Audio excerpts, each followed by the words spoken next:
क्या है संगम में स्नान के ऊपर की रिपोर्ट? क्यों सरकार की हो रही बेइज्जती? क्या संगम का पानी नहीं है नहाने योग्य? क्या गंगा यमुना साफ नहीं कर पाई सरकार? नमस्कार, मैं राहुल लोधी और आपका स्वागत है एक संदेश पर। उत्तर प्रदेश में सीवेज के कारण गंगा मैली होती जा रही है। नेशनल ग्रीन ट्रिब्यूनल एनजीटी ने शनिवार को कहा कि गंगा का पानी आचमन योग्य नहीं रह गया है।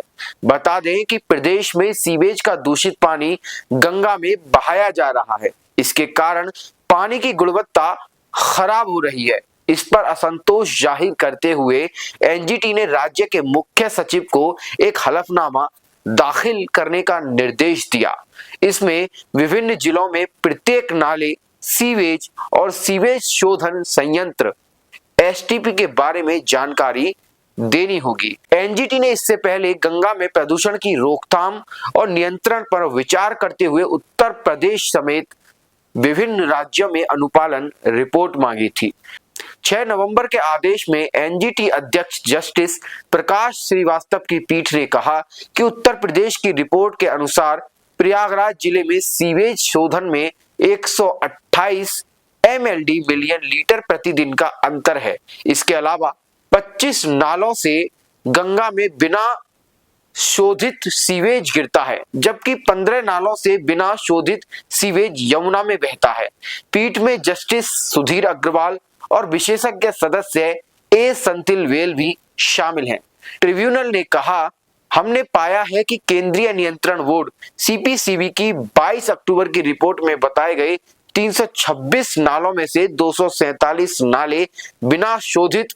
पीठ ने कहा, हलफनामे में उन अल्पकालिक उपायों का भी जिक्र किया जाए जो एसटीपी के पूरी तरह काम करने तक प्रत्येक जिले में नदी में बिना शोधित सीवेज बहाने से रोकने के लिए अपनाए जाएंगे। इसके पहले 25 सितंबर 2024 को एनजीटी ने गंगा यमुना में प्रदूषण पर उच्च स्तरीय कमेटी बनाई थी। एनजीटी ने तब भी कहा था कि गंगा का पानी पीने योग्य और आचमन के योग्य नहीं है। राष्ट्रीय हरित अधिकरण की स्थापना राष्ट्रीय अधिकरण अधिनियम 2010 के तहत किया गया है। इसका उद्देश्य पर्यावरण बचाव और वन संरक्षण और अन्य प्राकृतिक संसाधन सहित पर्यावरण से संबंधित किसी भी कानून अधिकार के प्रवर्तन और क्षतिग्रस्त व्यक्ति अथवा संपत्ति के लिए अनुतोष और क्षतिपूर्ति प्रदान करना है। साथ ही इससे जुड़े हुए मामलों का प्रभावशाली और तीव्र गति से निपटारा करने के लिए किया गया है।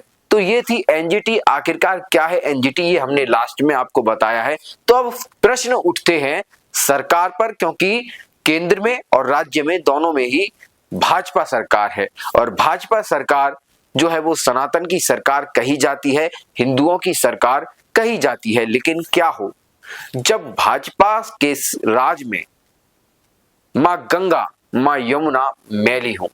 ये एनजीटी की रिपोर्ट है, ये हम अपने आप से नहीं कह रहे। जिस प्रकार से बताया गया है कि एनजीटी ने किस प्रकार से इस रिपोर्ट में साफ साफ बताया है कि गंगा का पानी और जो संगम का पानी है वो पीने योग्य तो छोड़िए, वो स्नान करने योग्य भी नहीं है, मतलब कि आचमन करने के योग्य नहीं है। अब आपके मन में यह प्रश्न उठता होगा कि आखिरकार ऐसा क्या है कि जिसके कारण हमें इतनी बड़ी समस्या का सामना करना पड़ा है। तो आप सभी इस खबर को सुनकर चौंक तो गए होंगे और चौंक ये भी गए होंगे कि आखिरकार क्या हुआ कि इस प्रकार से संगम का जो जल है वो पीने योग्य तो छोड़िए, स्नान करने योग्य भी नहीं है। तो इसका कारण है कि उसमें फेकल कॉलीफॉर्म का बढ़ जाना। फेकल कॉलीफॉर्म यानी कि जब हम देखते हैं, जब हम प्रयागराज महाकुंभ में गए थे तो हमने देखा था कि गंगा जल और गंगा नदी के आसपास कई लोग अपनी जिम्मेदारियों को निभाना भूल जाते हैं। वो जल्दबाजी में ये कर देते हैं कि गंगा नदी के पास ही वो पॉटी वगैरह कर देते हैं। लेकिन क्या हमारे देश की जनता यह समझ पाएगी कि कहां पर यह चीज करनी चाहिए? क्योंकि ये एक सोचनीय विषय है, एक गंभीर मुद्दा है कि जिस जगह 51 करोड़ से ज्यादा लोगों ने श्रद्धा की डुबकी लगाई और अब एनजीटी की रिपोर्ट बता रही है कि वो स्नान करने योग्य नहीं है, तो इस पर प्रश्न किस पर उठता है? प्रश्न सरकार पर भी उठता है, प्रश्न आम जनता पर भी उठता है। आम जनता पर इस वजह से उठता है कि आम जनता जब भीड़ में जाती है तो वो अपना वो चीज भूल जाती है, अपनी वो जगह भूल जाती है कि किस जगह पर उसे क्या करना चाहिए। और यही कारण है कि जो जनता है वो पार्क में भी पॉटी करती नजर आएगी, मलमूत्र त्यागती नजर आएगी। जब हम महाकुंभ में गए थे तो उस समय यह सब नजारा हमने खुद अपनी आंखों से देखा था। तो गंदगी तो बढ़ती ही है, साथ ही जब गंदगी बढ़ती है और अगली बार, अभी तो गंगा जी का जो जल स्तर है वो कम है, लेकिन जब जल स्तर बढ़ जाएगा तो क्या होगा? तो जो फीकल मैटर है वो पानी के साथ ही बहता चला जाएगा। तो आगे जो गंगा जी जाएंगी, आगे जो गंगा और यमुना का पानी जाएगा तो वो और भी दूषित जाएगा। उसी प्रकार से यह शुरू हो जाता है गंगोत्री से, क्योंकि गंगोत्री से बहुत सारी जगह से फिर गंगा निकलते हुए प्रयागराज संगम की ओर जाती है और वहां तक न जाने कितने नाले और कितनी कूड़ा करकट गंगा यमुना में बहा दिया जाता है। और उसका कारण हमारी सोच है। हम गंगा के प्रति गंभीर नहीं है, आम आदमी गंगा के प्रति गंभीर नहीं है।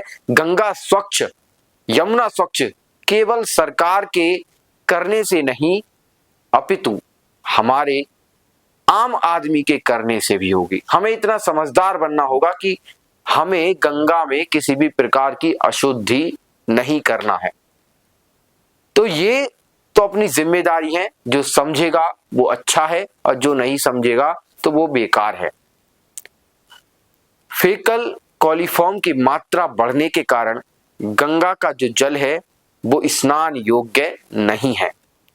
मानक से ज्यादा फेकल कॉलीफॉर्म पाया गया है, जिसके कारण एनजीटी ने यह कहा है कि गंगा का पानी पीने योग्य तो छोड़िए, स्नान करने योग्य भी नहीं है। अब जानते हैं कि आखिरकार फीकल कॉलीफॉर्म की मात्रा बढ़ने से क्या हो सकता है। फीकल कॉलीफॉर्म की मात्रा बढ़ने से हमें त्वचा से संबंधित कई बीमारियों से सामना करना पड़ सकता है। और जब आप उस गंगा जल को अपने अंदर आचमन के रूप में लेंगे, उसे ग्रहण करेंगे, उसे पिएंगे, तो हो सकता है कि आपको टाइफाइड और जो वाटर बॉर्न डिसीज हैं वो देखने मिले अपने अंदर। तो काफी सचेत रहना होगा और सरकार को इस पर कुछ ना कुछ करना होगा।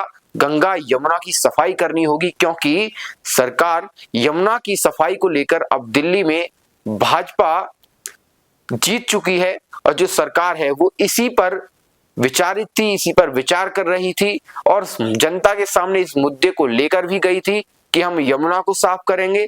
लेकिन जिस प्रकार से एनजीटी की रिपोर्ट सामने आई है तो उस पर सरकार पर भी प्रश्न उठता है कि आखिरकार आपकी प्रदेश में सरकार है, आपकी केंद्र में सरकार है, तो क्यों गंगा और यमुना से नाले का पानी बंद नहीं कराया गया?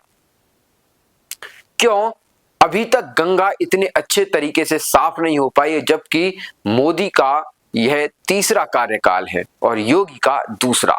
तो यह प्रश्न तो हर समय बने रहेंगे जब तक जो पार्टियां हैं, जो सरकारें हैं, वो अपने वादे उचित रूप से पूरे नहीं कर पाएगी। और यहाँ पर जिम्मेदारी आम आदमी की बनती है, यहाँ पर जिम्मेदारी हर उस व्यक्ति की बनती है जो माँ गंगा को जीवनदायिनी माँ गंगा समझता है, माँ के रूप में मानता है। तो मैं राहुल लोधी अब आपसे विदा लेता हूँ। इसी प्रकार से हमारे साथ बने रहिएगा, हमारे चैनल पर बने रहिएगा।